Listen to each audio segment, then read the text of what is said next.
Aqsa spesial. Bukan spesial-spesial lagi, super spesial.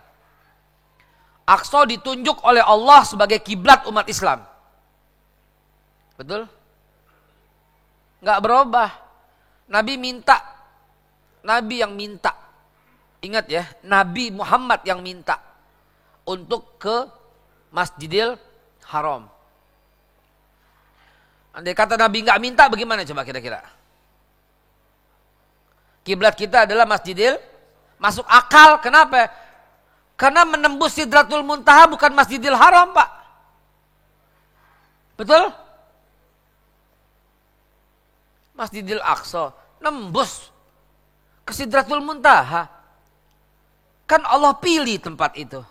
23 orang Nabi tinggal di situ. Bayangin. Pikirin sekali lagi, pikirin. Bapak mohon maaf, jangan ini dinisbatkan, wah Babe mengecilkan Masjidil Haram nih. Enggak begitu. Lain. Bukan begitu membacanya. Saya lagi memuliakan Masjidil Aqsa gitu. Do not compare, ingat, do not compare. Ya, jangan bandingin. Karena dua-duanya mulia. Ya. Kemuliaannya mungkin setara. Ibnu Hibban meriwayatkan yang jarang orang sebut. Rasulullah bilang, salat di Masjidil Haram 100.000 lebih utama daripada masjid lain kecuali Masjidil Aqsa. Ini jarang disebut ini. Yang disebut yang populer doang 100.000 ya, dan 10.000 Masjidil Nabawi, Masjid Nabawi. Kalau Ibnu Hibban meriwayatkan demikian. Sekarang pakai logika begini ya. Makanan deh yang paling gampang deh. Somai. Somai tadi ya. Asinan ganti. Orang Betawi aja ya. Asinan yang paling enak tuh di Condet. Kecuali asinan Bogor. Maknanya apa itu? Asinan yang paling top, paling enak asinan Condet. Kecuali asinan Bogor. Maknanya apa? Bisa jadi Bogor lebih enak. Bisa jadi minimal sama. Ya kan? Gitu. Asinan paling enak di Condet. Kecuali asinan Bogor. Lu boleh coba deh tuh dua-duanya gitu kan. Ini Nabi begitu. Salat di Masjidil Haram 100.000 kali lebih utama dari masjid lain kecuali Masjidil Aqsa. Nangkap ya? Saya lagi bicara keutamaan. Lagi. Tempat itu dipilih oleh Allah pertemuan Rasulullah dengan seluruh Nabi. Kan gak sembarangan berarti. Tempat itu dipilih oleh Allah, Nabi ke Sidratul Muntaha dari situ. Tempat itu dipilih oleh Allah untuk mendapatkan perintah sholat yang pertama kali. Ya buminya kan di situ, ke Sidratul Muntaha. Coba. Tempat itu disebut oleh Rasul wajib dikunjungi. La tusadda'a birihal illa ila salasal masajid. Masjidil Haram, wa Masjidil Haza An-Nabawi, wa Masjidil Aqsa. Disebut oleh Nabi berangkai. Ya. Coba, tempat itu akan kedatangan Nabi Allah Isa. Nabi Isa bukan di mana-mana, Pak. Turunnya di Masjidil Aqsa. Kemudian dia ke Mekah untuk haji dan dia kembali ke Masjidil Aqsa dan wafat di Masjidil Aqsa. Coba pikirin itu.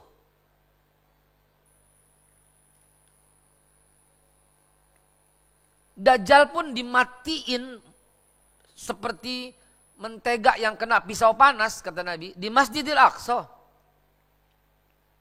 Imam Mahdi pun mengimami pertama kali seluruh umat Islam sholat subuh. Di mana?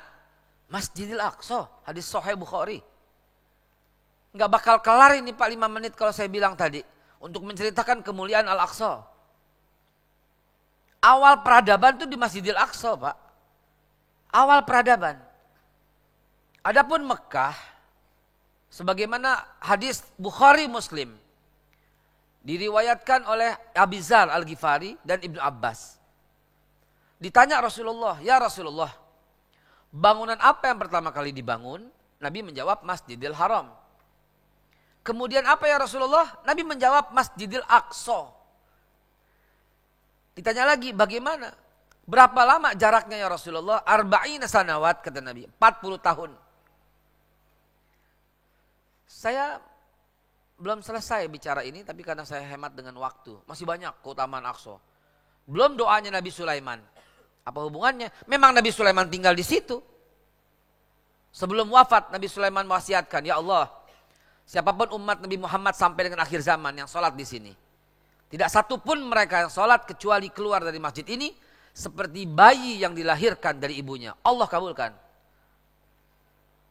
Maka pencuci bersih dosa-dosa itu adalah Masjidil Aqsa. Nggak kelar saya bilang Masjidil Aqsa itu Pak. Awal mula peradaban. Kenapa? Karena para nabi tinggalnya di situ. Bukan di Masjidil Haram. Kiblat Masjidil Aqsa, bayangin. Semua baik Sidratul Muntaha, semua pada Masjidil Aqsa. Sidratul Muntaha. 17 bulan lamanya. Nabi setiap hari menengadah, ya Allah, pengen ke Masjidil Haram. Masjidil Haram masih banyak berhala. 315 berhala. 315 suku yang berada di situ menjadikan Masjidil Haram kita tempat berhala. Kalau lihat dari sini, jelaskan Masjidil Aqsa siapa yang bangun? Nabi Ibrahim. Masjidil Aqsa yang bangun Nabi Ibrahim. Nabi Ibrahim membangun Masjidil Aqsa untuk Nabi Ishak. Nabi Ibrahim juga yang meninggikan Masjidil Haram untuk Nabi Ismail. Jelas sekali. Saya setiap subuh ya, ketiga udah menyampaikan itu dan udah selesai sampai kita masuk kepada para sahabat Nabi. Jadi Bapak Ibu sekalian, yang dituju oleh Israel Zionis bukan Gaza. Bukan tepi barat. Bukan West Bank. Bukan dataran tinggi Golan. Yang dituju oleh mereka itu ya Masjidil Aqsa, Pak. Jadi saya suka heran dengan orang-orang yang baru sekali ke sana. 18 tahun, 17 tahun saya di sana, Pak. 2006 sampai sekarang. Dan diantaranya ada yang bertahun-tahun di sana. Cobalah, jangan fitnah Hamas Syiah. Wallahi tidak. Hamas buatan Israel. Pakai otaknya dong. Kami sholat bersama-sama. Malu kita kalau bandingin dengan mereka. Saya ada foto duduk-duduk bersama mereka. Saya nggak tampilin ya. Malu kenapa? Mereka hafiz 30 juz. Mereka tuh belasan tahun tidak pernah terlambat sholat subuh dan tahajud. Malu kita nggak ada apa-apanya. Puasa mereka Daud semua. Terus tiba-tiba gampang banget dituduh-tuduh. Ini kan Syiah. Ini kan buatan Israel. Ini kan. Dosanya kayak apa itu? Mujahid kok difitnah. Kayak apa dosanya itu? Oknum LC. Karena yang selama ini fitnah mereka tuh cuma mereka doang. Silahkan lihat videonya di YouTube. Jahat sekali mulutnya. Baru sekali ketemu, 2 kali ketemu. Tahu-tahu memutuskan. Tanya dong yang 17 tahun ini. Yang bergaul dengan mereka. Wallahi wabillah. Mereka tidak seperti yang dituduhkan. Saya bersaksi. Mereka orang-orang mulia luar biasa. Rasulullah bersabda akan datang satu masa atas umatku. Mereka menjaga dan melindungi Masjidil Aqsa dengan harta dan jiwa mereka.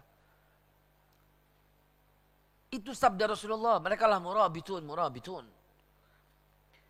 Lah kok begini dituduhnya? Saudara, barometer akhir zaman saat ini adalah Al-Aqsa. Anda yang peduli dengan Al-Aqsa, insya Allah ada iman di dada. Anda yang tidak peduli dengan Al-Aqsa, jangan-jangan, bukanlah orang Islam. Tapi orang yang simpati kepada Islam. Bukanlah orang Islam sejati. Orang yang mencantumkan agamanya di kartu tanda penduduknya Islam. Jangan-jangan su'ul khotimah. Jangan-jangan mati dalam keadaan kufur. Orang yang tidak peduli dengan Al-Aqsa. Apalagi memfitnahnya. Gimana tidak? Saudara sekalian yang saya hormati, yang saya muliakan. Tidak tercantum di buku, tapi saya punya protokol Jewish. Dan saya langsung bertanya padanya, nanti ada fotonya. Ketika mereka sedang nangis-nangis di crying wall, di tembok ratapan. Saya takut kalau tayangin itu orang foto, disebarin, difitnah tuh si Haikal tuh, Mossad. Ya. Ada seorang di masjid ini yang menyampaikan itu kepada saya di luar. Mudah-mudahan orangnya hadir. Ente gak usah banyak baca sejarah, digituin saya. Wallahi. Orang yang seperti ente ini bisa mati gak lama kalau ngebahas begitu. Coba bayangin, di masjid ini. Di masjid ini. Gak apa-apa saudara ya. Tanggal 31 Oktober doakan, insya Allah saya berangkat lagi ke sana. Membawa amanat dari beberapa teman. 31 Oktober insya Allah. Ya, sekarang tanggal 23, 31 saya berangkat insya Allah. Yang nangis-nangis di rumah doang gitu ya. Saya bilang, فَإِذَا جَاءَ أَجَلُهُمْ لَا يَسْتَأْخِرُونَ سَاعَةً وَلَا يَسْتَقْدِمُونَ. Kalau udah ajal datang, 1 menit nggak bisa maju, 1 menit nggak bisa mundur. Ya, 1 menit nggak maju nggak mundur. Jadi Allah ditentukan matinya tanggal sekian, bulan ini, tahun sekian, udah ditentukan. Jangankan gitu, wala ratbin wala yabisin illa fi kitabim mubin. Daun aja ditentukan oleh Allah kapan jatuhnya. Biji-bijian aja Allah tentukan. Wa indahu mafatihul ghaibi la ya'lamu illa huwa. Apalagi kita orang. Makanya saya tetap berangkat. Kan sana ada konflik, tetap aja berangkat. Sebodoh. Karena kalau seandainya Allah tentukan udah mati, bakal mati. Kalau tentukan di tempat tidur, di tempat tidur. Gak bisa kita lari dari apa yang telah Allah tentukan. Cuma saya mohon doanya aja, biar bisa pulang kembali dengan selamat dan bisa melanjutkan dakwah di Indonesia. Amin ya rabbal alamin. Hadirin, di crying wall saya ngobrol dengan mereka. Ya, saya ngobrol dengan mereka. Apa ucapan mereka coba ketika saya tanya, why you praying in this wall? Kenapa Anda tuh nyembah-nyembah sembahyang di sini? Dia mengatakan, yes, like you praying in the cubic blacks. Black cubic, dia bilang, seperti kamu nangis-nangis di black cubic Ka'bah. Kurang ajar kan? Dia bilang, no. We are praying to Allah subhanahu wa ta'ala. Yes, we are praying to God. So why here? Saya bilang, kenapa di sini? No. Dia bilang gini, we are never praying with this wall. Why we pray here? Because this place is the closest place to the holiest place in the world. Itu dia jawabannya. Kami ibadah di sini karena ini tempat terdekat ke tempat tersuci di muka di bumi ini, the holiest place in the world. Jadi saudara-saudara pahami, ada apa di Gaza? Ada emas, ada tambang berlian dia merebut? Enggak ada. Ada apa di dataran tinggi Golan? Ada apa di Ramallah? Ada apa di Hebron? Yang dia tuju tuh Al-Aqsa, Pak, Bu, wake up. Yang dituju tuh Al-Aqsa. Isyarat-isyarat Rasulullah juga begitu. Isyarat-isyarat semua hadis juga menuju ke situ. Semua ingin memperebutkan Al-Aqsa. Bukan yang lain. Mereka punya planning untuk menyiapkan itu semua. Berikut planning mereka.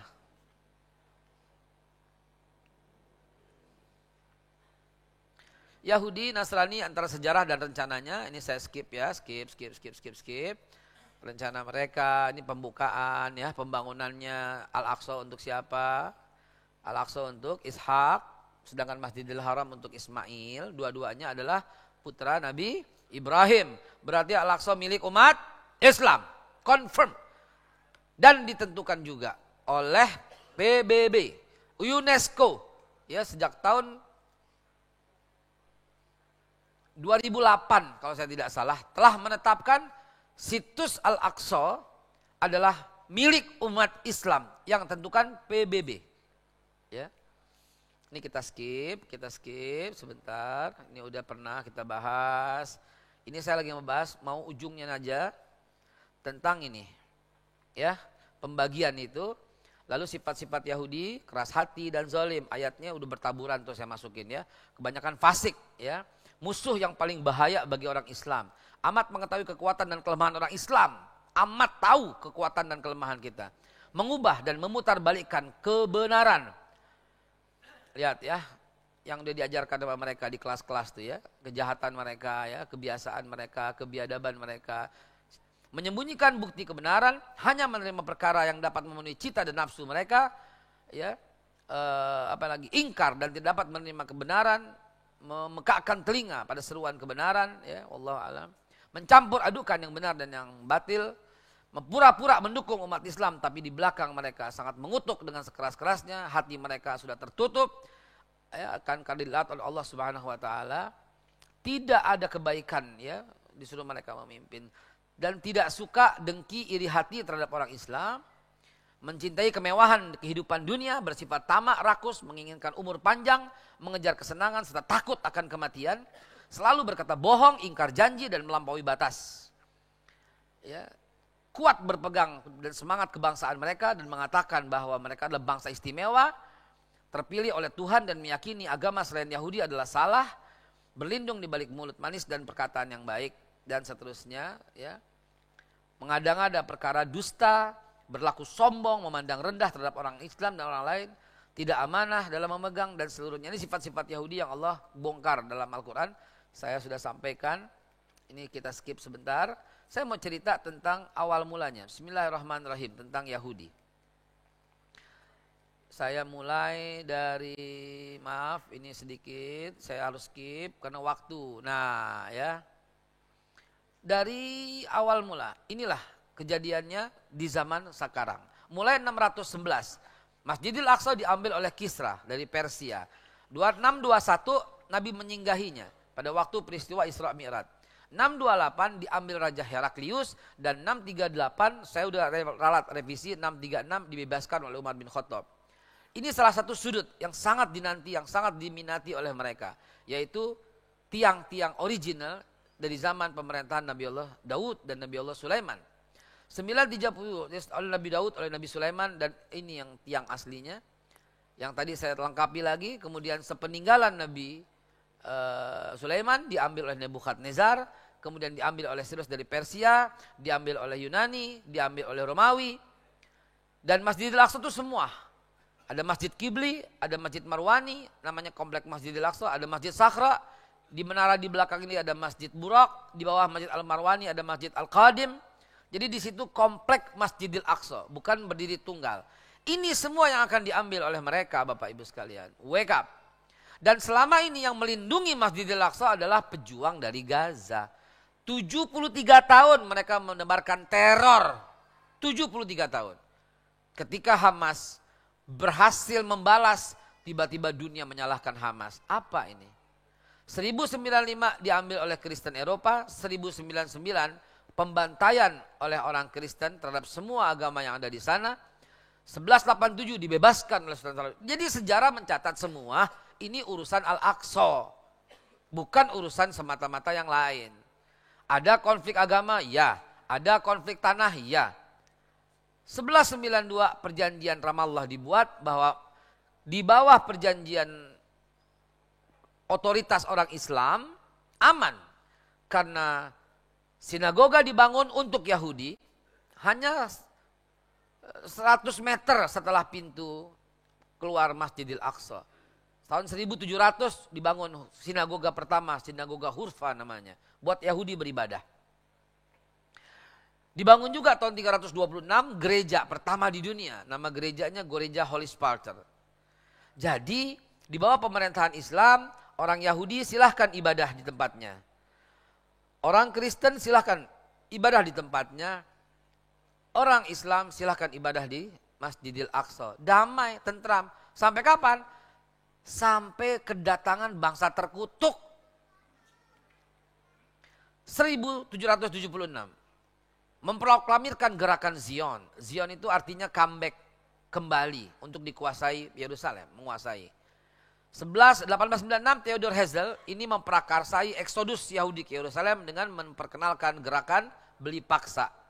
1917 Menlu Inggris keturunan Yahudi Sir Arthur James Balfour dan Zionis Inggris Rothschild bersatu ya dengan Allenby, bersatu memperkokoh untuk lobi PBB untuk mengambil itu. 1930 baru ada eksodus, dikawal Inggris dan Amerika. Dan bangsa Palestina mempersilahkan mereka masuk. Nggak apa-apa, silakan masuk. Baru tahun 47 PBB secara sewenang-wenang membagi dua wilayah Arab dan Yahudi. Baru kemudian tahun 48 David Ben Gurion memproklamirkan berdirinya negara Israel. Disetujui oleh Sir Harry Truman, Presiden Amerika pada waktu itu. Lihatlah yang terjadi pada saat ini. 15 Mei, Lebanon, Suriah, Jordan, Mesir, Irak menggempur Israel, tapi Israel dibantu Amerika, dibantu Inggris, menguasai 77% seluruh wilayah Palestina. 30 waktu saya buat ini, saya koreksi, ada 38 resolusi PBB yang dibantah. Akar masalahnya di mana? Akar masalahnya di sini.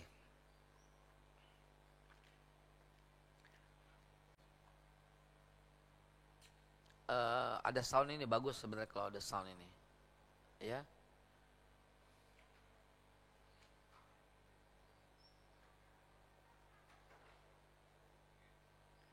Kalau ada sound bagus ini.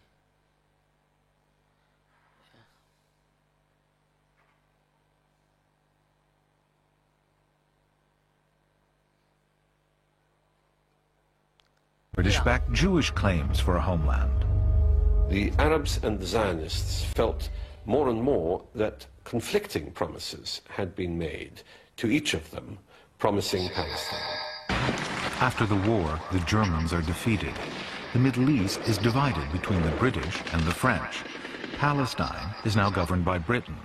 Their fateful decision in 1919 to adopt the Jewish claim for a homeland as official policy is to affect the Holy Land from Over 100 years ago, the Jewish people began their long migration back to Palestine. Then, the biggest war the world has ever seen, the First World War in 1914, means that the Jews are to Semua yang come terlibat closer. pasti ngomongnya tanah suci Palestina, tanah suci, tanah suci, tanah suci. Apa yang dimaksud tanah suci di sini? Ya Al-Aqsa. Tadi sampai di mana tuh? And the only way is that I've got to fight to free my country. But the Arabs aren't going to concede their country and also start fighting. In 1947, the UN meets to vote on a solution. Europe and America had limited Jewish immigration, and thousands are living in refugee camps. Yet recent images of the Holocaust are fresh in the minds of many Americans. President Truman recalls his feelings. It is my attitude that the American government couldn't stand idly by while the victims of Hitler's madness were not allowed to build new lives. Zionists lobby the UN delegates to vote yes. The United Kingdom, abstain. The United States, yes. The resolution of the DUC Committee for Palestine was adopted by 33 votes, 13 against, 10 abstentions.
Palestina terdesak, sebagian mengungsi ke Lebanon dan Jordan, begitu, dan Mesir, ya, maaf, sebagian mengungsi ke Lebanon, Jordan, dataran tinggi Golan di Jordan, ya, di Lebanon, kemudian West Bank di Jordan dan Gaza di Mesir, ya.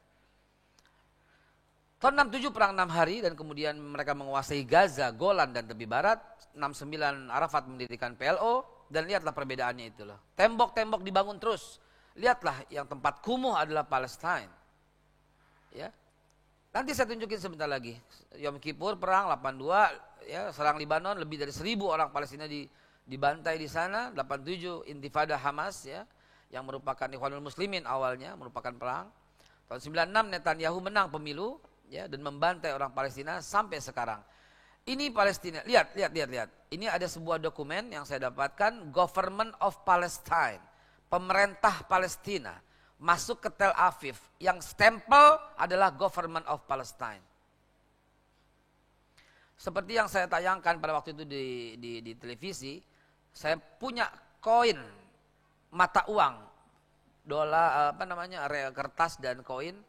Mata uang ini bertuliskan Palestina tahun 1927. Kemana Israel? Belum ada. Belum ada, Pak.